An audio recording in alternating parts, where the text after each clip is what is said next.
Ho, ho, ho! It's Saint Nick. Welcome to Life in the Fast Lane. I am your host, Nick Carlson, the founder and CEO of Dawson Manufacturing, and I am with my world-famous, one and only, because no one else has this title, CTO, Chief Talking Officer, Senior Kyle Parks. How are we, buddy? I'm doing great. I'm glad we have the SD card working today because we were trying to record another podcast yesterday, which we're about 2 weeks ahead of time. We're trying to keep things pumping out for you guys, but finally got that figured out. So we're back to the original, and I was waiting for an error code to pop up, but thankfully it hasn't. So we're good. Good. So I'm learning new things every day, and I love it. That's good. Yeah, 1%. We were talking about it earlier. You know, I preach around here. 1% better every day, and it's really hard to practice. Is it not hard to practice? It is. It's very hard because, like, you say it. But I have actually gotten into flossing my teeth again. Good. 1%. I'm like, you know what? I need to start doing it. It's good for me. It's good for my health. I'm just going to do one little thing and go from there. So the next thing on my list is to get into push-ups again. So good. Well, after this, we'll do some. Okay. We should do some right now on the podcast. Do it. Oh, gosh darn it. You had the idea. We're doing it. Freaking killing me. All right. How many are we doing? Let's do 30. 30? Okay. Are we counting out? Sure. You do you, I'll do me. And here we go. All right. Ready? Go. All right. So what do we want to talk about while we're doing it? So I'm 180 days exactly to the day from the day I sent money to Sheepy Race, and I still don't have my twin turbo kit, but I know he's going to pull through. I hope so. I'm just praying. And he's also he wants to get on our podcast. What do you think about that? I like it. So if y'all are listening, do you guys want to hear about a big YouTuber that started today? I don't even know what number I'm at. I'm just kind of going until I'm at 30. Okay, I'm just going to go 5 more. Oh, yeah. Here we go. Okay, I don't even want to lift. I'm also smaller, so I go a little quicker. Yeah, well. A little less mass to move. But I've been doing them, so that's good. So Sheepy Race, this guy Alex Soto is, look, we didn't edit that. We just went right into it. I'm not even out of breath. I like it. So Alex literally started building Hondas in twin turbo kits, and now he's got this, I don't know, he's got to be $10, $15 million a year. Yeah. And in his words, these are his words, he's just a Mexican from Colorado. Yeah. His words, not mine. Well, doesn't he has that, and then he also has the barbershop, right? Or something like that. And I just found maybe out a couple other ventures. Yeah, I just found out the other day he had something else. So anyway. That's cool, though. We're getting back. Talk about the entrepreneurial dream. We are way off topic here. So it's okay. Anyway, guys, Merry freaking Christmas. Yeah, because this is our little Christmas episode. It is. So, it's cool. Like I told you before we started, I want to kind of go down this route of kind of mental mindset, mental focus, realigning yourself. You're with your family. You're taking your time with your family, but you also need to focus on yourself. New Year's coming up. We're not huge into resolutions around here. It's do it now. Yeah. So how can we focus on ourselves? You're out of breath. I know. I haven't done them in a while. Oh, I've been doing them. So here's the kind of, I have this thing I call the theme, and everything has a theme to me. I'll be honest with you. I learned it from watching a TV show called American Chopper. Hence Christmas. Hence Christmas? Where's the connection? Christmas, Thanksgiving, holidays, theme. Well, okay, yeah. So American Chopper, they always had like a theme of a chopper, right? They were building. If you guys haven't watched it, it's old. It's off TV, YouTube it. Paul. You're a little out of breath too. Paul Tuttle, Paul Senior. Well, I haven't stopped talking. I'm doing push-ups while talking, and I'm also 6'4". Giving me shit. I'm not exactly small. Actually, I feel really good. My chest feels great. Yeah, but me too. We should do that more often. That was great. But anyway, so Christmas. Let's just go until we burn out. Yeah, I know, right? All right, back into it. Sorry, ADD. So Christmas, is not, as we all know, is not about the gift giving, but more a sense of putting each other first, right? And giving back to one another, reminding each other how much you love them. And we love you guys. And I'm actually, truth be told, I'm actually working on saying I love you to more people. Yeah. Love you, Kyle. It's good. Love you too, Nick. But it's important that people know where you stand. And I'm truth be told, I've been hurt so many times in my life, and I've been drug through the shit that it's really hard for me to let anybody in within my arm's length. Yeah. You know, I got my arms out.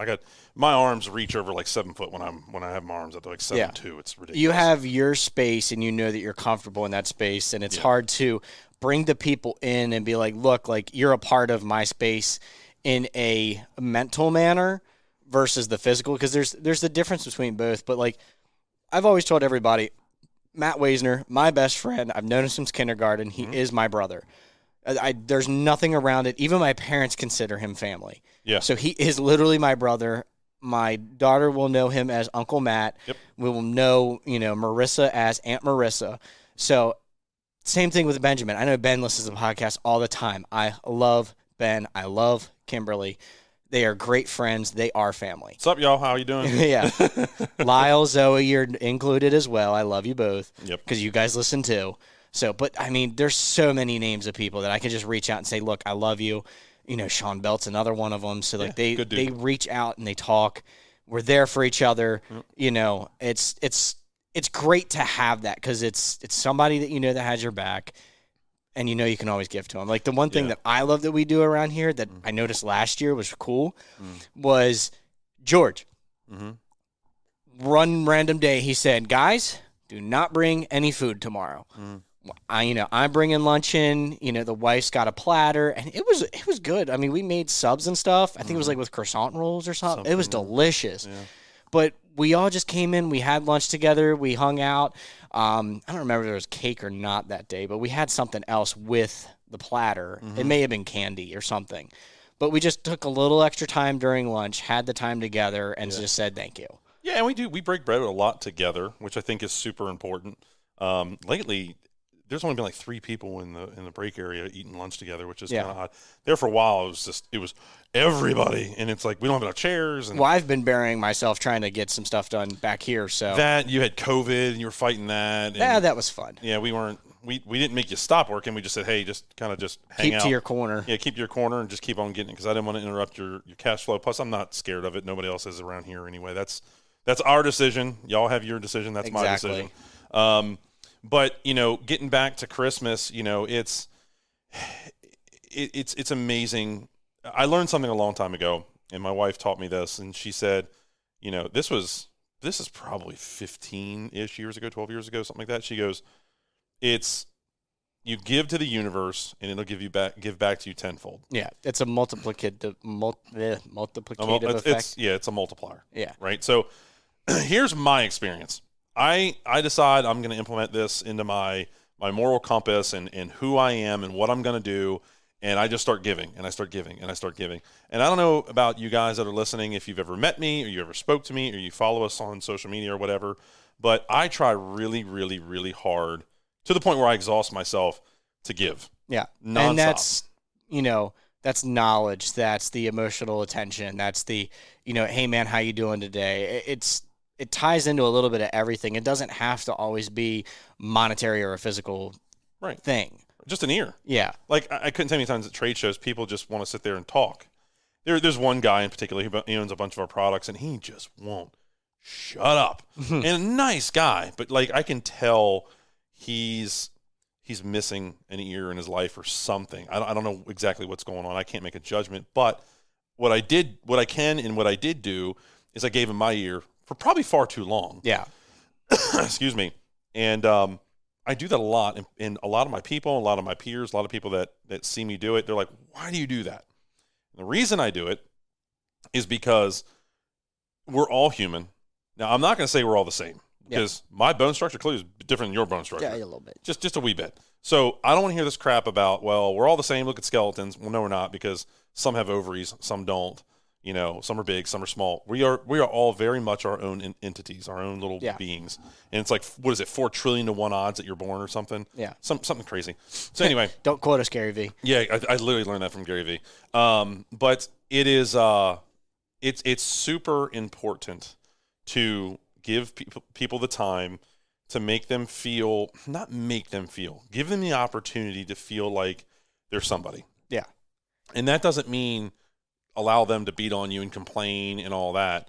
And it also doesn't mean that you need to fix them. Like, my biggest downside, my biggest fault, I think, today is I try to fix freaking everything. Whether it's kid related, wife related, I don't know, pick something. I'm always trying to fix it. It's just who I am. I'm a problem solver. I used to be the same way. Yeah. I found that me trying to control every factor around me versus how I feel and how I can give to others, that does me more good. So I'll give this, for instance, with what's going on with Chloe's work. I am there for her for an emotional support, right? Chloe, everything you need, I am there. I will help you. I will support you in whatever you want to do. The thing that I have noticed, though, is I can't allow myself to get worked up and try to fix it, because all that's going to do is add more forks into the fire, and it's just going to become a mess. And those are some of the things. It's like, I can't go to her work and make things better. I can't slap people around there because that's not my role. You know, I can't tell people how it actually is in this situation because, one, there's 3 sides to a story. There's what Chloe tells me, there's what the other person tells me, and then there is the truth. You know, and I'm not saying Chloe's telling a lie. It's just a matter of everybody has their own perception and bandwidth of the problem. And, you know, you have to do what's best for you, not for everyone else. And I found that has made my life a lot easier and also a lot more fulfilling because I know I'm happy with myself. I am happy with where I'm going in life. I am happy with the vision and goal that I have set up, especially recently. Yeah, well, you know, I'd say you've, from the outside looking in, it looks like your ship has definitely been righted for the most part. Yeah, and I feel like, okay, so instead of having stuff on my, like, so let's put this in boating comparison perspective, is if you have more stuff on your hull and you try to get up on plane, it takes a little while in order to scrape all of it off. But if the faster you go, the faster it scrapes off and the better you feel and the better the boat moves, the better the fuel economy.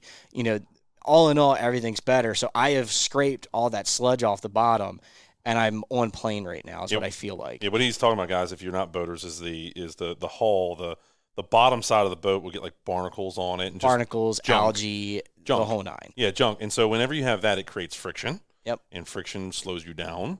And so compare that to a clean mind. Yeah. Right? If your mind's not clean and clear, you're not going to perform. You're just not. And how do you do that? So you have to sit down and decide, okay, what means a lot to me? What really truly doesn't? And then you have to then learn, because this is not something anybody teaches, you have to learn how to, what I call, empty your head trash. Yeah. So emptying your head trash basically is first off acknowledging what is actually trash. Yeah. And what are things, like, to your point, Kyle, what are things that you actually have to be worried about that you have any kind of control over? I'll give you a great, for instance. I know people that see those lines in the sky that planes leave and call them chemtrails, and I'm not going to say they are. I'm not going to say they aren't. That's not up for debate. The point of it is, let's say they are chemicals. The government is spraying all over us, right? What in the world are you going to do about it? Yeah. I personally, I don't have the bandwidth. I don't have the money. I don't have the voice to change that. All I can do is buy the best food I can buy, drink as much of the cleanest water I can drink, do push-ups. And offer the best for your family. And do the absolute best for my family, and look up at the sky and go, well, if that is, let's say that is a chemical, we'll move somewhere there's no chemical being sprayed or whatever. Let's just say hypothetically that's actually happening. I'm not saying it is. I'm not saying it isn't. The point is that there are certain things in your control and there are certain things that are not in your control. Yeah. And what I find, and listen, I am fully guilty of this. I'm fully guilty of it. Take, for instance, last night. I got done putting my kids to sleep, and it's like, okay, I basically have a choice. Go to bed and get a full good night's rest, which is important. So does that weigh more than me going downstairs and getting on, I don't do this, but getting on TikTok and swiping my life away until it says, hey, you've been on TikTok for 4 hours or whatever. I've been told that TikTok will tell you you've been on too long. I've never seen it. Sam told me that. Excuse me. Sad that Sam told you that. Well, because he's always on TikTok. Mr. I hate communists. It's like Netflix. I don't do Netflix. So Netflix, if you watch too many series in a row and it just keeps replaying, right, it eventually gets to a point, I'm going to say 3-ish, 4 hours or so. Okay. If you haven't had contact on your, like, the remote or anything for that amount of time, it'll say, hey, are you still there? And then your TV kind of goes into that like countdown to sleep mode moment.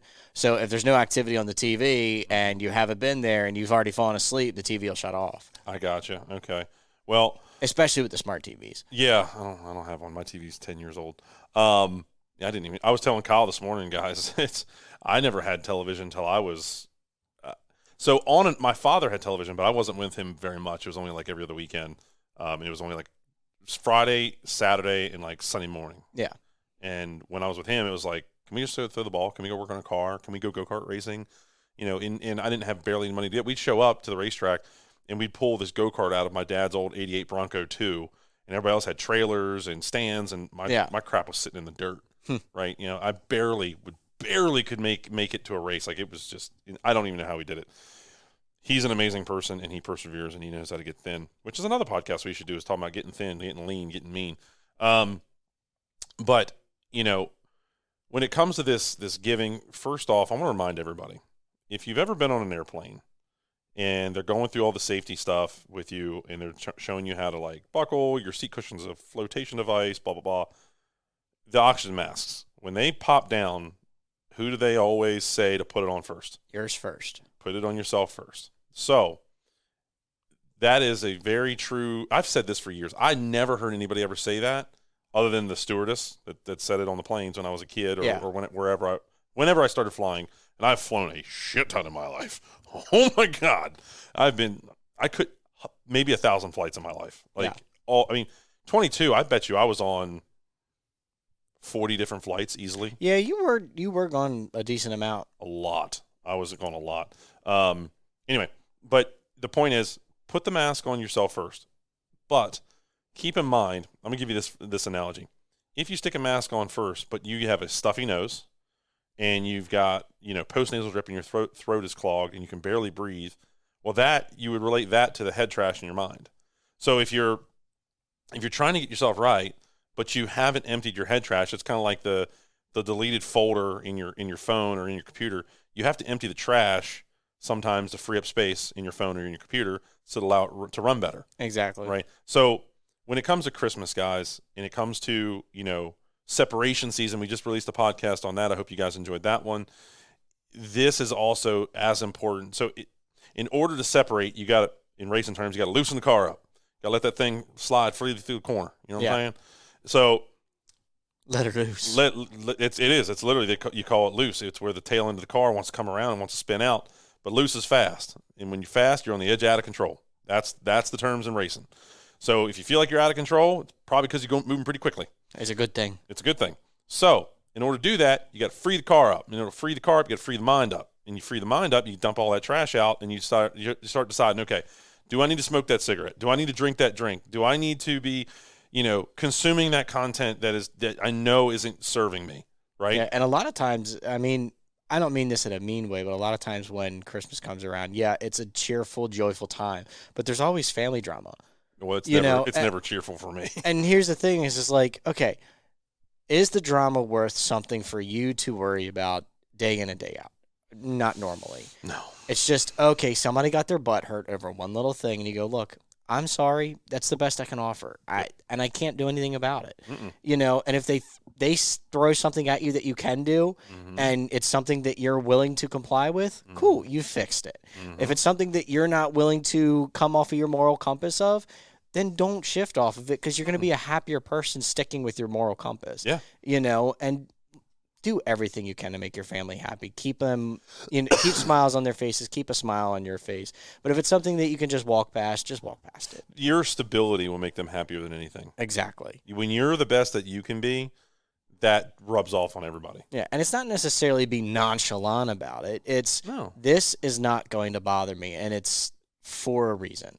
Well, listen, Kyle, you've stood on this earth for what, 26 years? Mm-hmm. I've stood on it for 37. I have been through, 4 economic storms.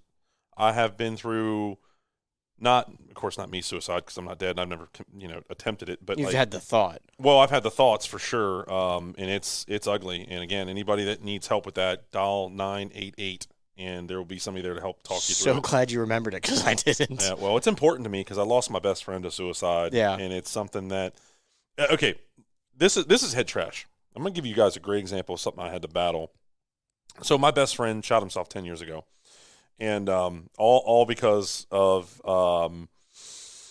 his wife was partaking in activities she shouldn't have been partaking in. I'm just gonna say that. Now I love her, and I love my buddy, and I wish he was still here today because I bet you he'd be working with me, and I bet you he'd be here kicking ass, taking names. He was a bad dude, strong, hard worker, smart, good-looking guy, just really good dude. Just really got too much head trash. Really, truly, honestly.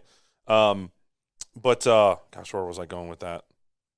I got so suicide and all that. So you've got to be able to, clean your act up and understand that there's going to be another day tomorrow. That sun, there is no inclination that I've heard, seen, felt that sun ain't going to come up tomorrow. Yeah, that sucker's burning bright. And I remember I learned this when my grandmother died in 2018. I was up at 5:30 in the morning, heading to my landscape company, going to work. I had this other location, and I was driving to work, and I passed my father in the morning. I'm like, what the hell is he doing driving this early in the morning? Excuse me. I knew she was dying, and I knew she was getting close to passing, and God bless her soul, love her to death. She made it all the way to 90 years old. I mean, just an incredible person. But I passed my father, and I called him. I'm like, what are you doing up so early? He's like, she gone. I'm like, she gone? He's like, she gone. I'm like, oh, I'm sorry, Pop. That sucks. I mean, we all knew it was coming, but it's never easy when it comes. This was his mom. Yeah, this is his mom. Okay. And she died at my Uncle Tony's house over in Odenton. Yeah. And at home, and my dad was sitting. No, it's crazy. Actually, no. He was with her all night long, and he decided to get up and get a drink of water. And in that period of time, she died. Wow. When he walked away, it's almost like she was waiting for him to get away from her, and then she could die. Yeah. Very, very odd. Point of the story is the sun wasn't up yet. This is I want to say it was December.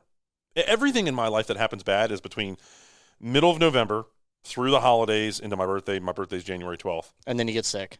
Yeah, I'm dead earthly, so sick on my birthday, or the worst catastrophe of my life happens on my birthday. Rains on my birthday.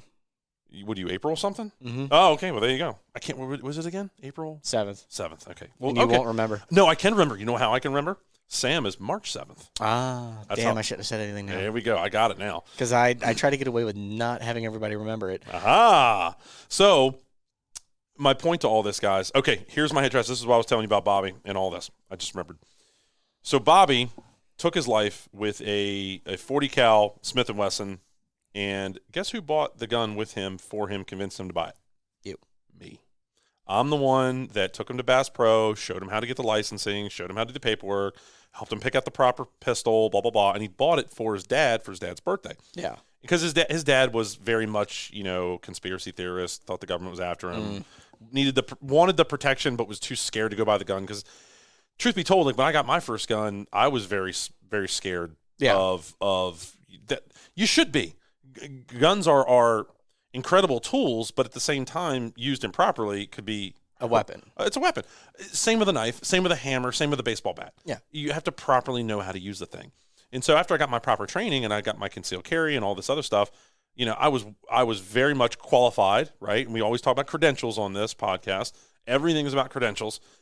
I was able to then take Bobby, and we went and got his pistol and all this and that, but he never bought ammunition for it. Yeah. So then, I don't know, he gives the gun to his dad, no ammunition. He's like, well, this is just a paperweight. And so I ended up going to a gun show down in Virginia, and he calls me. He's like, yo, dude, can you pick up a small pack of 40 cals, whatever you think's good, hollow point, whatever. And I said, sure. I just got them regular old bullets, nothing crazy. And it was like a little plastic bag, a little Ziploc bag almost, sealed, of course. Excuse me. And there's 25 rounds in this thing. God, this kills me. I won't cry because I'm past it, and I've dealt with my demons.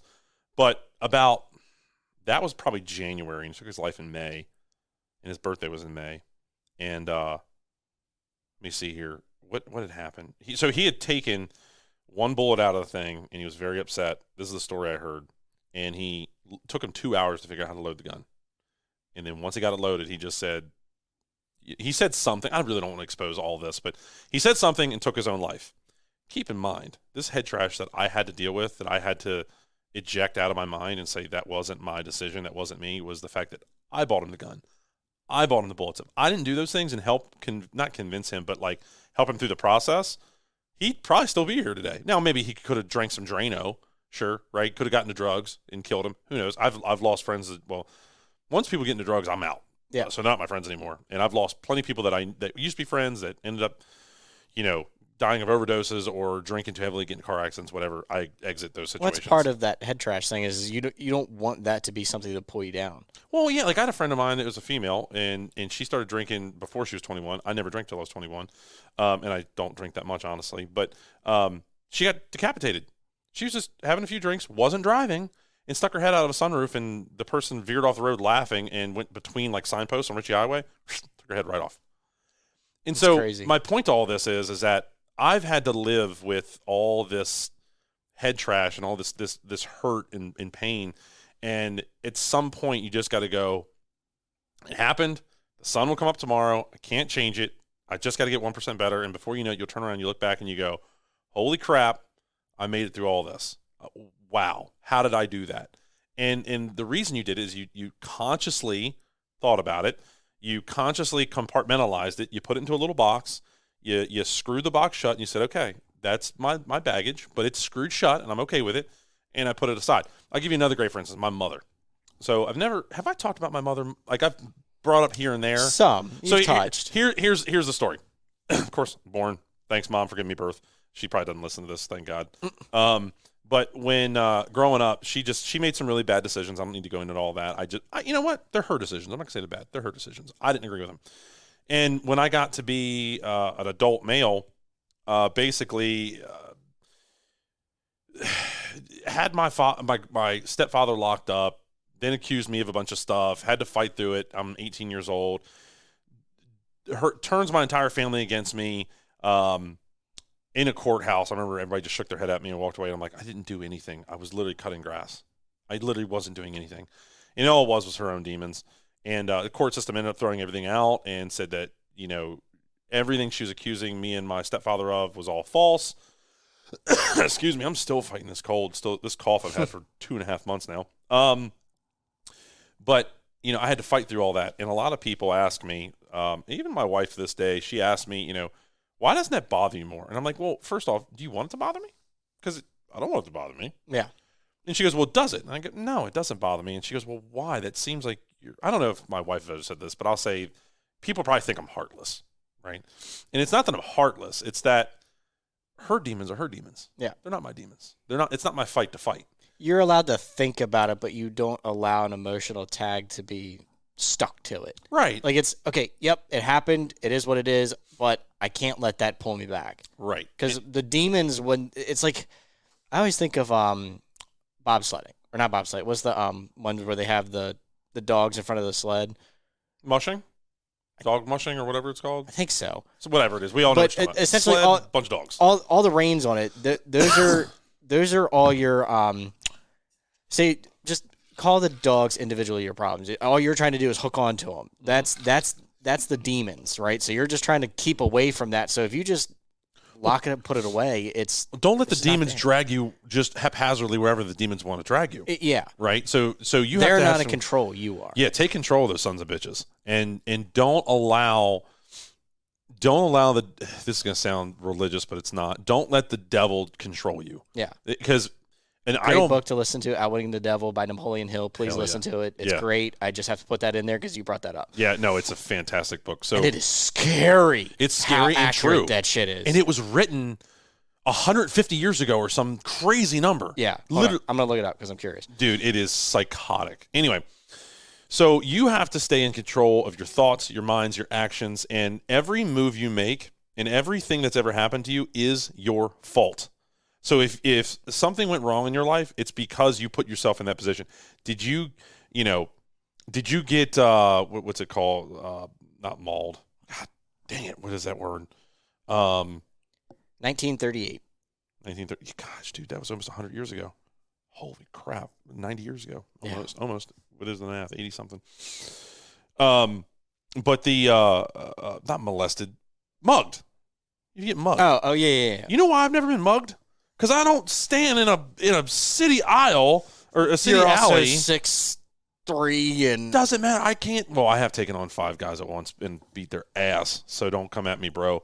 I got stabbed in the process, but beat that ass. Lucky's in yeah, in Odenton. Yeah. So there you go. There's another for instance. Okay, this is a perfect example. So in Odenton, Maryland, it has not been the greatest town for the last 30 years. It's gone downhill, not uphill. At least it's not Glen Dirty. Yeah, it's not, but it's might as well be. So I'm literally all I'm doing. I'm about 25 years old, maybe a little younger, 24 years old. At the point in time, I was standing there at probably about 290, almost 6'4". I was probably 6'4" back then. I'm shorter now because I broke my back and hurt myself. But I'm literally walking to Pizza Hut, getting a pizza, and I'm literally there's a community. You walk an eighth of a mile is all I'm walking. Yeah. I mean, maybe a quarter mile. Is this from Uncle Tony's house? Uncle Tony's house. Okay. He lived on the corner in the model home, and I walk behind this little convenience store. It's a local place called Lucky's. It's a convenience store. Y'all know what I'm talking about. And then you walk across their parking lot to the next parking lot, and there's a little Pizza Hut Express. Yeah. I'm just trying to get lunch on a Saturday for my family. This is before I'm married and all this stuff. So I'm walking down the sidewalk. Remember, I'm not in the street. I'm doing everything by the book. Not jaywalking, not doing any of that stuff. Because I try to, if I expect other people to follow the rules, I better damn well follow the rules. Yeah. I'm so sorry for coughing, but it is just annoying me. Anyway, I'm walking over there, and this Cadillac goes by. These 5 dudes in this Cadillac. Not going to state any other information about them, but they're young. And 2 or 3 of them are like hanging out the windows. And they're like yelling something at me. And I'm like, and my dad's following, but he's not super close behind me. Granted, my dad's 58 or something like at this point. I don't know what age exactly he is. He's mid-50s probably. And he's not the biggest dude. He's 5'10", every bit of 210 pounds back then. He was kind of chunky. And so was I, to be fair. And anyway, I got a hoodie on. It's cold. And I turn left, and I hang a left to go behind Lucky's, and here comes this Cadillac, and I'm like, shit. All right, I got no pocket knife on me. I'm not carrying at this point in time. I didn't have my carry license yet. And here they come. Jesus Christ, they come flying up. 4 dudes jump out of this car. I'm like, buckle up, Buttercup. Yeah, what in the world is going to happen here? And so my thing is that I really try hard to just exit those sort of situations. Not that I'm running, but it's like if you can separate yourself and get moving, get moving. Yeah, it's always the better option. It's always a better option. So I'm still kind of, walking along, and I can tell they're coming up from behind me, and I'm like, okay, well, don't let that happen. So I turn, and I just give him this death stare, and I keep my hands in my pockets. I don't want him knowing what my hands look like, and that's kind of a key. And as soon as he jumps in my face, he's like, you think you're big? You think you're big? I just looked at him and went, yeah, and you're about to find out. And as soon as he moved, I beat the ever-living piss out of him. And then here comes his buddy, and I got stabbed in my arm. There's a scar in my forearm, and I yanked it out and stabbed him in his leg. And then the third guy tried to run away from me, and so I dropped those 2 guys, got to the third guy, because there was 4 guys that got out, and there was a driver. The 4th dude is trying to fuck with my father, and he's not touching him, but he's like really in his face.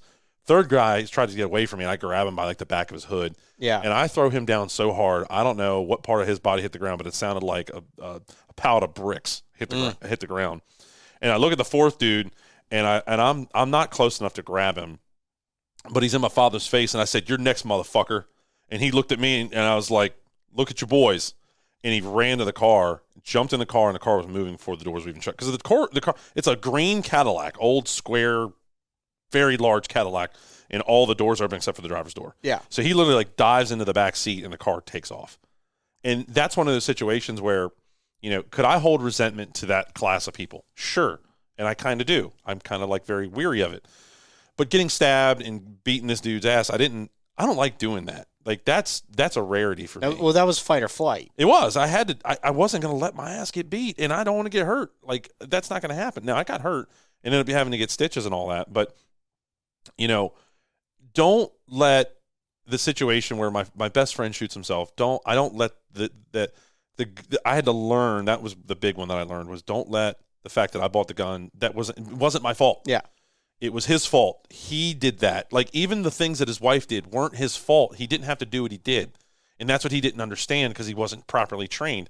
And part of this podcast is to let you guys know, hey, I'm trying to help train you for free to help you out, to get you to a point where your mind is clear, to go, hey, Nick went through all this shit. Oh, my God, and look where he's at. I can do it too. Guys, you can. You can get to a point. Listen, I have dealt with, I'm not going to say the worst of the worst, but like I don't want to specifically say things. I don't want to hurt other people that are still in my life. But I've been put through some things in my life that I never should have.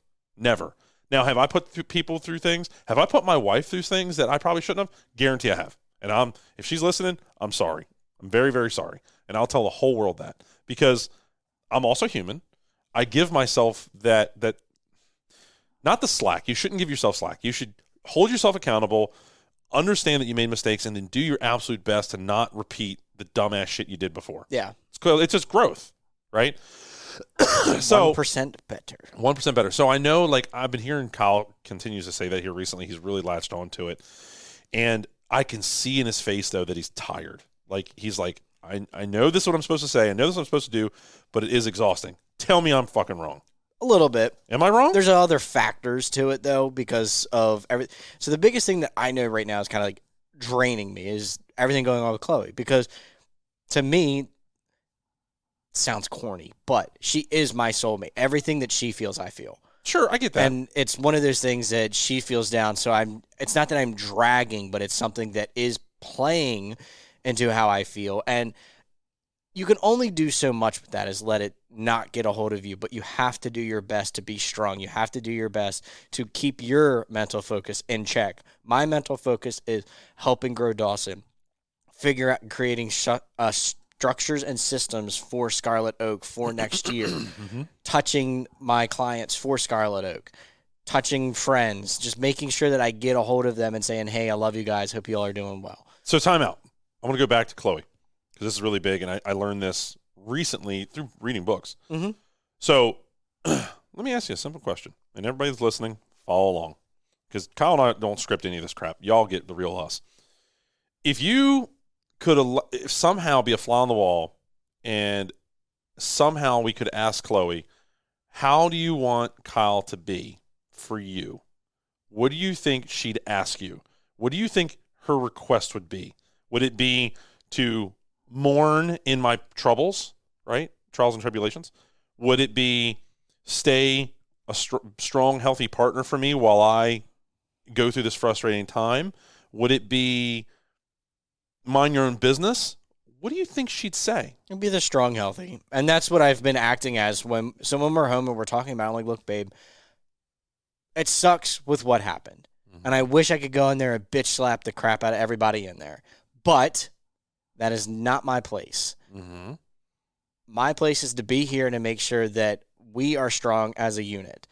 Mm-hmm. You know, when you go into work, think about May and I. That's your main goal is just to think about us two and how we're going to make our day 1% better and just a little bit easier on ourselves. Yeah. If you have to find another job, which she's already kind of poked around and she has a very good prospect of job that actually has some good benefits. But it allows us to free up a little bit mentally is like, okay, we have a backup, you know, but what she's going through now is it's stressful. It's hurting her. Yeah. You know, she lost a very good friend because of it because people are coming up with their own stuff. Well, a lot of people are just out to protect themselves and what they do. And guys, y'all listen to me very, very closely here. I've always been the person. So visualize this. This is what Chloe's going through because I've been through it and I very much recognize this. And you've heard this analogy before. Think of everybody in a crowd. Say there's 10,000 people standing in a field. All of them are 6 foot tall. Every single person, man, woman, child, everybody's 6 foot tall. And then you have me. No. You're 6'2" in this scenario, right? And I'm not 6'4". Somebody, I'd be that guy. And there's more people out there just like me. So I'm not that special, but I am one of them. Where I'll try to poke my head above. You know what always happens every time I try to do that? Somebody tries to beat my ass down. And you know what I do? Instead of trying to poke my head above, I bend down. Instead of getting up on my tippy toes and go, oh, I want to see more. I want to do more. I want to achieve more, right? What I do is I bend down. while everyone else is looking at each other trying to fight for space, I bend down and I grab as many rocks as I can and stones, and I build a foundation that no one can knock over. And then I stand on that. Now I'm like 4 or 5 inches taller than everybody else. And everybody's like, oh, look at him. He thinks he's so special. No, not yet. And then as they start to like focus on me getting better, I bend down and get some more rocks. And I keep building that little anthill, if you will, of stones and mortar and put it all together. And then you just rise and rise and rise and rise above to the point that they can't even touch you anymore. So what Chloe's going through right now is she's probably trying to do a great job, probably trying to hold people accountable. She's a very brash person probably in that environment because she's just trying to get shit done because that's what you're supposed to do in that position. And then other people see it, and then they're like, oh, she's making me look bad, so let me try to make her look bad. That's exactly what happened. No shit, and you never told me a word, right? Because that's human fucking nature. And so what you have to do is fuck them, don't worry about them, bend down, get yourself some rocks, build yourself a better foundation. That may mean in her scenario, get a fucking different job. Yeah. If y'all don't see the value in me, fuck off.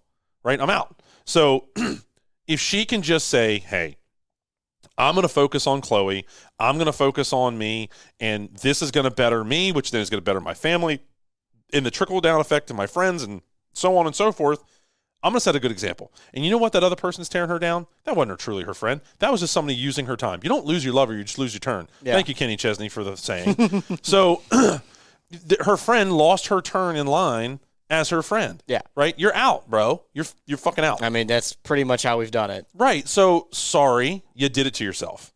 So, for all y'all that are listening, if somebody's trying to tear you down, ain't your friend. They were, sure.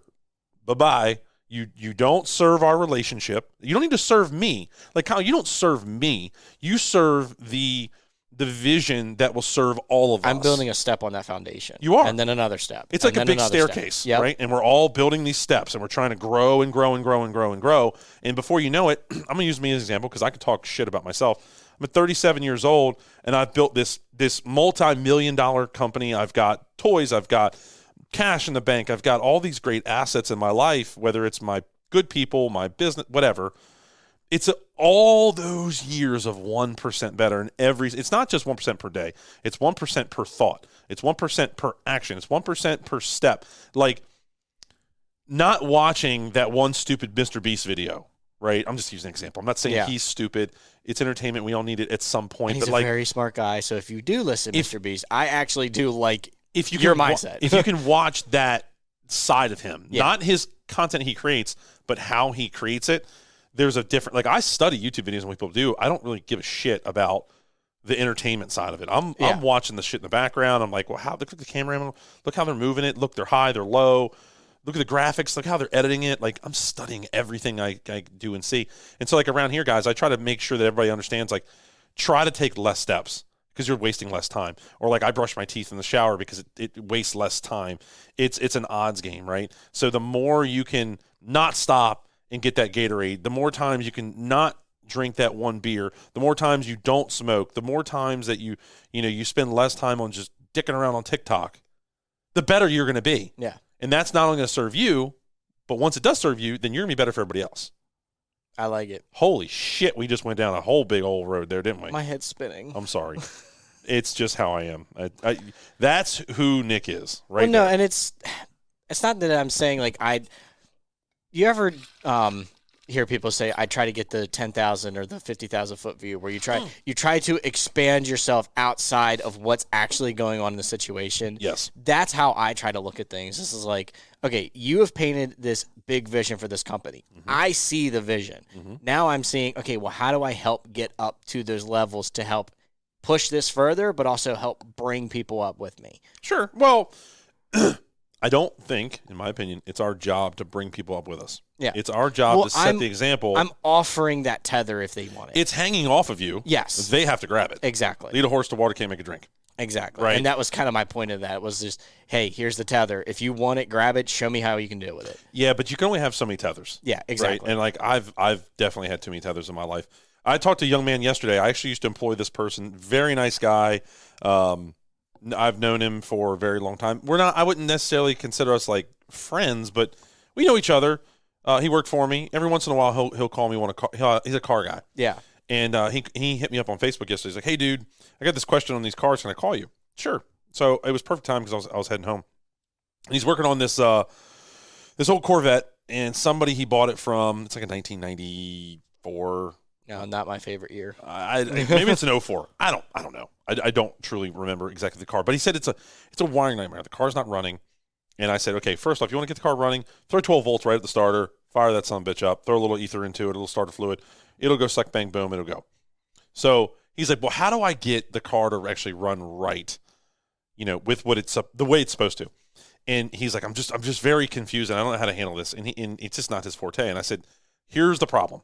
You're looking at it from that 30,000-foot view. There's too much to take in from 30,000 feet. You can't focus in on any of y'all that fly in a plane and you look down and you see all those houses. You don't know whose house is what, or like what the house looks like. You don't know the descriptive details of it. There's too much shit. Exactly. But if you're on the ground, you can look up, you can only see that one plane, right? Because it's focused. It's that one thing. So what I told him, I said, look, Abraham, really nice. His literally name is Abraham. I shouldn't use his name, but he's a nice guy. He doesn't care. You'll never find him. He's a nice guy. But I said, start at the fuse box. Make sure it has power to all the fuses. Then check both ends of the fuses, right? And then check the wire coming out of each spot right behind the fuse. So you can poke a little hole in the wire. Yeah. You can touch it and just check to make sure it's got 12 volts coming out of it. Once you do that and you know it's all there, then you take your diagram and you go one circuit at a time. Okay, this is the horn relay. Okay, the relay is working. Good. Test that. Yep, good. Okay, honk the horn. Does it work? Yep. Okay. Take a piece of paper, print out that diagram, and scratch that off. Horn works. Okay, check the blinkers, headlights, everything, and go through and check every fuse, every relay, scratch it off, scratch it off, scratch it off, scratch it off, scratch it off. Boom. Okay, now I'm down to these 5 fuses that aren't reacting because the AC's not coming on. The coil packs don't have power to them. Whatever. I said, okay, now what you have to do is you have to do a continuity check, meaning does the electricity flow from that fuse to the coil pack or wherever it's supposed to go? Right? And so you just check either end. And if you send power through it and it's not getting to the other end, now we know we have a problem, right? So that, going back to your thing, taking that 30,000-foot view, you have to learn how to focus it in. Now, what you're going to want to do is you're going to want to jump 2, 3, 4, 5 years ahead. You can't. I don't care how many mastermind groups you're a part of. I don't care how many books you buy, books you read, research you do. You got to get started. It comes back down to the 1% again, is that you have to have that focus on that little thing, accomplish it. It's one step at a time. You don't jump 50 feet. Correct. Exactly what you said earlier. I told you that this morning before we even jumped on here. I said, don't try to jump 50 feet. One step, and understand that sometimes that next step's pretty slippery. Yeah. But here's the thing. This is the killer. It's easy to get started. Getting started is easy because it's like a new love. It's that new, fun, exciting, thing. It's year 3. It's year 4. It's year 5. It's year 10. Yeah. How do you learn to dig then? So what I have found is you have to morph yourself as you go, and then you have to learn how to give yourself the wins on a daily basis. Winning a championship in racing is comprised of a bunch of little wins. You win this race, you win this race, you win this race, you don't win this one, you crash in that one. It's a collective of all these little efforts. And then eventually one day, finally, hopefully, you've earned more points than the next guy. Yeah. And that's how you win. That's how you win the championship. And so your life is comprised of these daily battles. They're not wars. Don't get it mixed up. I always tell people all the time, you may win the battle with me, you'll never win the war with me. I will outlast you. And I don't say I work hard. Like everybody's like, oh, The Rock always goes around and goes, I'll work you.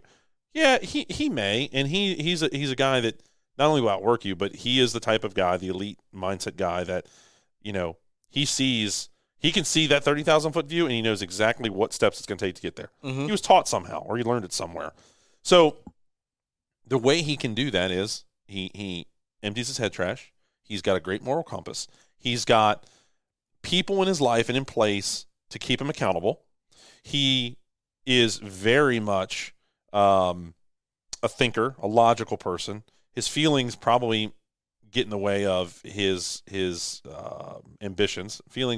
For him, feelings are like, I want to eat a pizza. Like he eats like 1 cheese pizza a month, I think he said. That's his everybody's like, oh, it's my cheat meal or it's my cheat day for the week or something.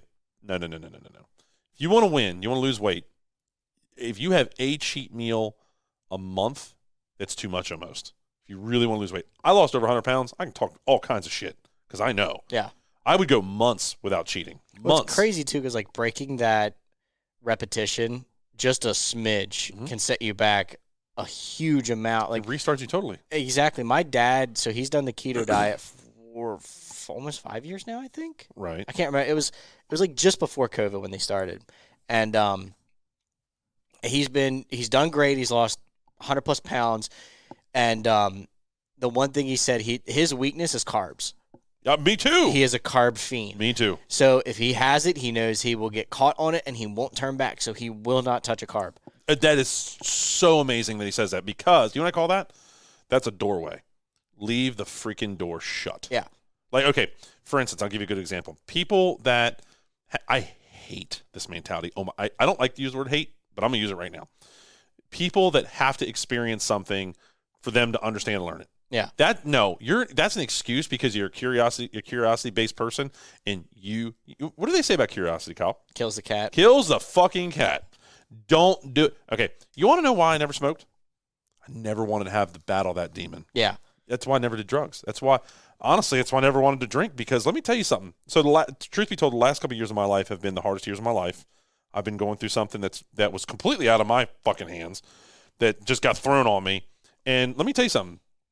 I didn't drink too much. I never got drunk, but I did drink more in the last 2 years than I ever have before. You had points in time where you caught yourself and went, "This is getting a little out of hand." I'm going to tell you some very vulnerable thoughts, guys. So I'd be sitting at work, and I'm like, this was like middle of the week, and I'd be like, I'm gonna go get a margarita after work, and this was like every day. Yeah. Every day I wanted to go do it, and at some point I went skirt, hold the horses here.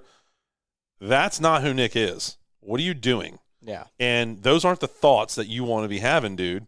And so I had to check myself. And what I did was I said, okay, Nick, you're just going to start with a week. You're going to go a week without drinking. That's what you're going to do. And when I say drinking, I'm talking about having like 2 margaritas. Yeah. I'm not talking about getting blasted and having 30 packs. And first off, I don't drink beer. Or like I'd have a glass or 2 of bourbon, or 7 and 7, right? And when I had a 7 and 7, it was like 2, or like a Wallaby Darn at Outback. Yeah. Right. I'm not talking about heavy drinking. I'm just talking about the thought of having a drink like once a day. That's where I was heading, and I'm like, all right, pump the brakes here, bro. That's not healthy for you. That's not going to serve you. That's going to slow down your progress. That's going to put weight on you. And I felt the weight of what it's like to be an alcoholic. Yeah. I didn't become one, but I did an audit on myself and said, pump the brakes. Whoa. That doesn't align with who you are and what you stand for. All right, take this on 1 week at a time, Nick. No drinks this week. And then it went, okay, don't reward yourself with a drink on the weekend. Get through the weekend. All right, you got through the weekend. All right, can we get through another week without it? And then 2 weeks. Then I put together 2 weeks. And then this thing I know, it's like a month went by, and I was like, I haven't thought about a drink in a while. In a month. Holy shit. That's just self-control. Yeah. It's that awareness and being able to revert back to my compass, right? That nobody talks about. And I've never heard anybody ever talk about it. Yeah. And when the county's calling me, it's because my daughter didn't go to school today. She's sick. Oh, I don't put it. She woke up, her throat's killing her, and I was like, well, I'm not trying to get a bunch of other kids sick. So. And then I get yelled at. Yeah, I'm not doing that. So for you guys out there listening, we're gonna go ahead and tie this up. Oh wow, Chloe just gave the 2-week notice. Oh shit. Yeah, things got pretty bad. Yep, that's not good. Yep, that's not good at all. Okay, well, you know what? That's a speed bump. Yep, it's a speed bump. It's okay. We'll get through it. Yep. Well, I helped her get that one. Maybe I helped her get another one. It was funny. I was talking to her yesterday. I was like, I didn't say it, but it was one thing that went through my mind. I was like, I wonder if Nick knows anybody. But I know she has a couple of options, which is good. Yeah, explore those first before I go. I mean, that takes a lot of time out of me to figure that shit out. Yeah. And I try to. That's me trying to give and make everybody around me better. And if everybody around me is better, somehow that's got to help me somehow. Exactly. I don't do it to help me, but I'm playing the freaking odds, baby. Oh, I love it. So, all right, guys, we're gonna go ahead and button up this podcast, and I'm gonna leave you with some homework. I want you to figure out your moral compass. I want you to tell me about it. I want to hear about it. Yeah, now, we both would enjoy just feedback, learning about you guys, how we can help you guys more. Yep, I got something this morning from a guy, and it was just, I mean, this guy's 20, 25 years older than me, and he's just praising us about our podcast, and I can't tell you how much that means to me. Not his age has absolutely nothing to do with it. It's just a simple fact that we're helping, and he's finding true value in it. He's like, you're giving me perspectives that I never thought about, and that's really what I'm after. I love, and that's all we can really give is just perspectives. It's not the matter of like, oh, we're out for the money, we're out for it for this, we're out for it for that. No, we have our own experiences. We really would like to share them. I enjoy talking, hence my title. Sure, yeah. No, you do. And you're a great host. It's perfect. But it's just 1% better. It's focus on you this Christmas. Focus on your family. Unplug. You do need to unplug. Unplug for a minute. But like when I say unplug, when you unplug, take a good long look in the mirror. Yes. Not your phone. Okay, turn your camera phone on backwards so you do selfie mode and look at yourself for a moment and go, is this is your homework. Who am I truly? Family goes to bed. Literally look at yourself. I've done this once or twice before. Is just sit there and just stare at yourself and go, who am I? So I would do it. I'd put my hands on the sink. Yeah. And I would just stare right into my blue eyes, and I'd go, all right, dude. All right, that's a little weird. No, I would. No, I'm getting specific here. I would look deep into my blue eyes, and because I got super blue eyes, and I'd be like, all right, dude, you need to get your shit together.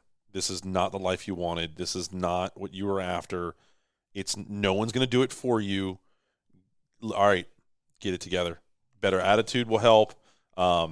Being kinder, doing things for others with no expectation in return is freaking beautiful. And I try to do that, hence this podcast. And the homework that I'm asking for, guys, you don't need to tell us. If you want to, send us an email at fastlane@gmail.com. And I want you to work on finding who you truly are, what you truly, truly love, and start creating that moral compass that's going to serve you, which then in turn, the actions of said serving to yourself will then enhance your family's life, whether you're a 14-year-old listening to this or you're a 60-year-old listening to this. The people around you need you, and they need you to be the absolute best that you can be. And I work on it every day. I don't know what y'all think about me. Well, not only that, you need the best that you can absolutely be. You do. I can tell you this. When you're in that mindset, you don't ever – I think a true great human never fully feels completely content because they know that there's a better version of them tomorrow. Yep. And they're like, all right, I can get better. I can do better. I can respond better. I can react better. I can think better. I can eat better. Good in, good out, right? So exactly. The homework is develop your compass, develop your moral road that you're trying to be on.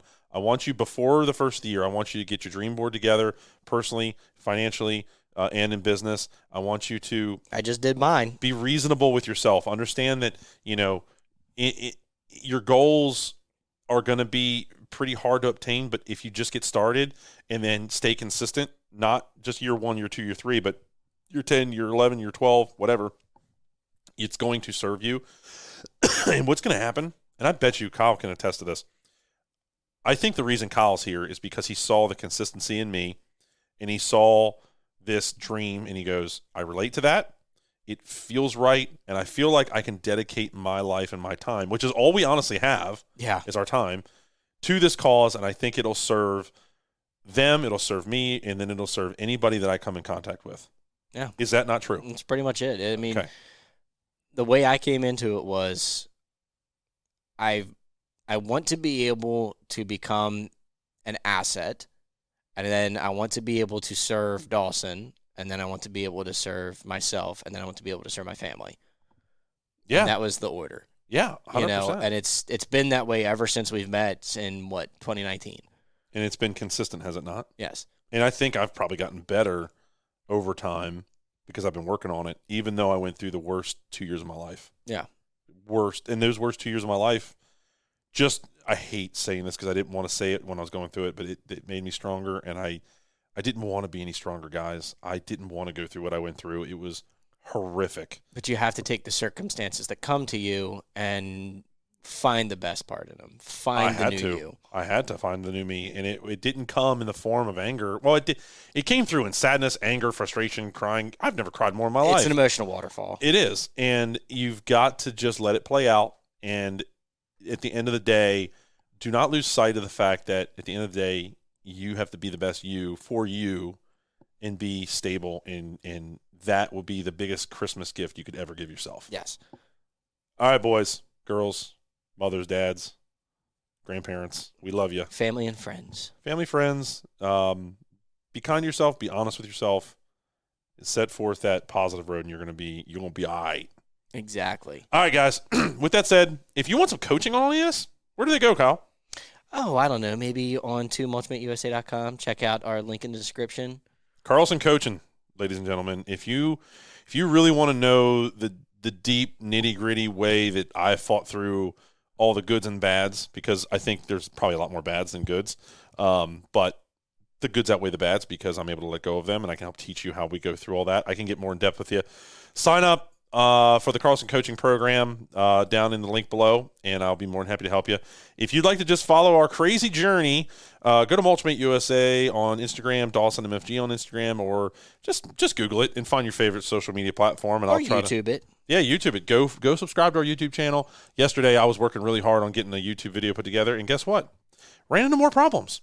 So I had to get a new gamer's video graphic card or something for my computer because it can't process the 360 videos and whatever. Guys, I'm struggling to get through that. He's not a computer guy, just to say the least. No, it's not just that. Like, I'm dealing with not the best equipment. I'm learning how to get through it all. But is it frustrating? Yeah, kind of. But, like, I'm not letting it destroy me. It's just taking more time, and that's just part of it. So, with that said, I'm just trying to relate with you guys so you understand that it's not just you. It's all of us. Yep. We're not all perfect. We try. All right. With that said, boys and girls, we love you. Have an awesome day. Merry Christmas. And put the phones down and just relish in that beautiful moment with your families. And, be you and be with them. Yeah. And go take a real close, quiet look in the mirror, and you're going to be all right. Adios, friends. All right, guys. Love you. Catch you later. Bye. Mulch Mood.